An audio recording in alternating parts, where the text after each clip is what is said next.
दोस्तों, क्या आपको पता है पहले के हिंदू धर्म के लोग बिस्किट नहीं खाते थे, पर क्यों ये हम जानेंगे आगे। लेकिन पार्ले जी के आने के बाद लोगों की मानसिकता को बदला और यह बिस्किट आज हम लोगों के दिलों पे राज करता है।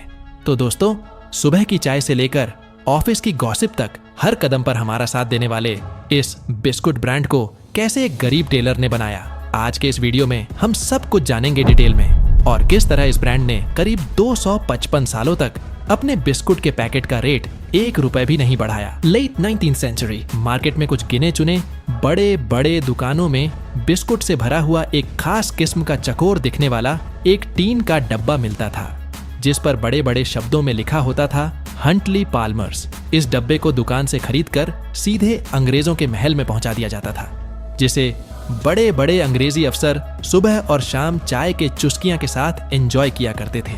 और इन बिस्कुट की कीमत इतनी ज्यादा थी कि इसे मिडिल क्लास और पुअर क्लास के लोग अफोर्ड नहीं कर सकते थे। यह तो अमीरों की चाय का सहारा तो बन गया था, लेकिन इसे अपर क्लास के हिंदू तो ले सकते थे, लेकिन लेते नहीं थे, क्योंकि बिस्कुट बनाने में बेकर्स अंडे का प्रयोग करते थे। लेकिन इस समस्या का हल लेकर आए लाला राधा मोहन। उन्होंने सन 8899 दिल्ली में हिंदू बिस्किट नाम की कंपनी की शुरुआत की, जिसका मकसद हिंदुओं के बीच बिस्किट को पॉपुलर बनाना था। इन काम के लिए कंपनी ने अपर क्लास के हिंदुओं को हायर किया, ताकि उनके बिस्किट कास्ट कॉन्शियस हिंदू के नजर में भी एक्सेप्टेबल हो। पहले ही साल में कंपनी ने एडवर्टाइजमेंट निकाला, जिसमें कहा गया कि बिस्कुट के पैकेजिंग से पैकिंग तक का पूरा काम सिर्फ अपर कास्ट के हिंदू के हाथों किया जाएगा। साथ ही इन बिस्किटों को सिर्फ दूध से तैयार किया जाएगा और पानी का एक भी कतरा नहीं मिलाया जाएगा। मार्केट में इतने हिंदू बिस्कुट के इतने कॉपी आ गए कि लास्ट में उनको ब्रिटानिया के साथ मर्ज होना पड़ा। मार्केट के इतने सारे कॉपीज आने के बाद भी उसके प्राइस में इतनी कमी नहीं आई ताकि गरीब की हाथों में पहुंच पाए।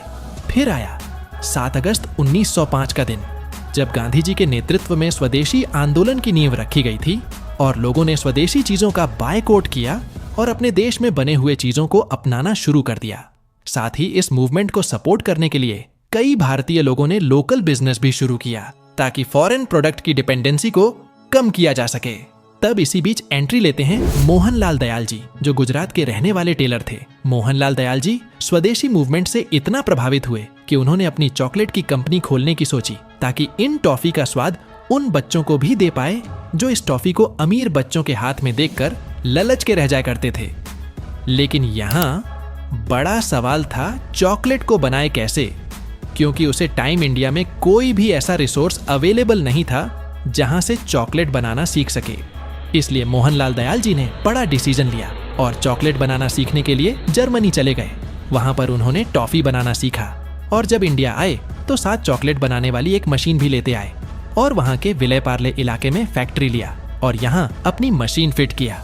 शुरुआत में कंपनी में 12 लोग काम करते थे, जो उनके फैमिली मेंबर थे। कंपनी का नाम लोकेशन पर रखा गया पार्ले।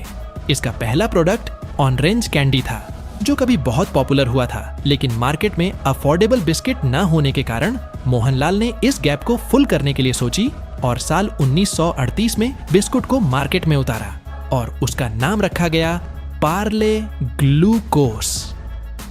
सस्ते दाम और अच्छे क्वालिटी के वजह से यह बिस्किट लोगों के बीच बहुत ज्यादा पॉपुलर हो गया और सेकेंड वर्ल्ड वॉर के समय इंडियन और ब्रिटिश दोनों आर्मी ने खूब कंज्यूम किया और 1960 के करीब कई साड़ी और कंपनी ग्लूकोस बिस्किट के नाम से ही अपने बिस्किट लॉन्च करने लगे।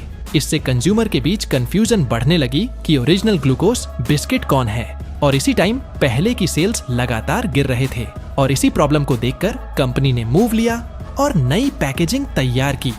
उसके बाद पार्ले के पैकेट पीले वैक्स पेपर से लपेटकर आने लग गया, जिसमें लाल कलर में पार्ले ग्लूकोस लिखा था और एक छोटी लड़की की फोटो भी थी। और कुछ समय बाद पार्ले ने नई पैकेजिंग तैयार की, जिसमें पार्ले ग्लूकोस की जगह पार्ले जी हो गया और 1982 में पार्ले ने अपना पहला एड निकाला। हमको पता है जी, आपको पता है जी, सबको पता है जी, सबको पता है जी, बरसों से चाहत अपनी यही है जी, अपनी भी साथ भरे शक्ति भरे बरसों से पार्ले जी।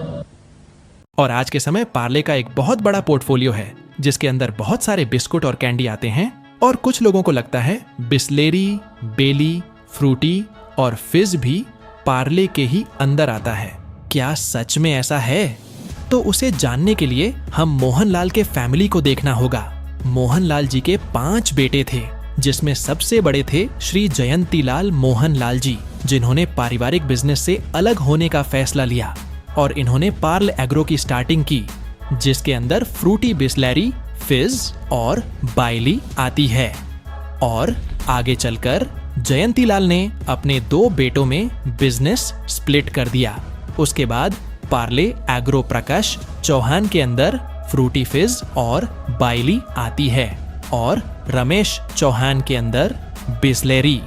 इस तरह जयंतीलाल से अलग होने के बाद पार्ले प्रोडक्ट के मालिक बने मोहनलाल जी के 4 बेटे मानिकलाल, पीतांबर और कांतिलाल और नरोत्तम, और 2013 में पार्ले का टर्नओवर 5000 करोड़ से भी ज्यादा हो गया था और कोरोना के समय इसका टर्नओवर 8000 करोड़ हो गया था। आज पार्ले वर्ल्ड का सबसे बड़ा ब्रांड है, जो 1 महीने में 1 अरब बिस्किट बनाता है और हर 1 सेकंड में 5551 बिस्कुट के पैकेट कंज्यूम कर लिए जाते हैं।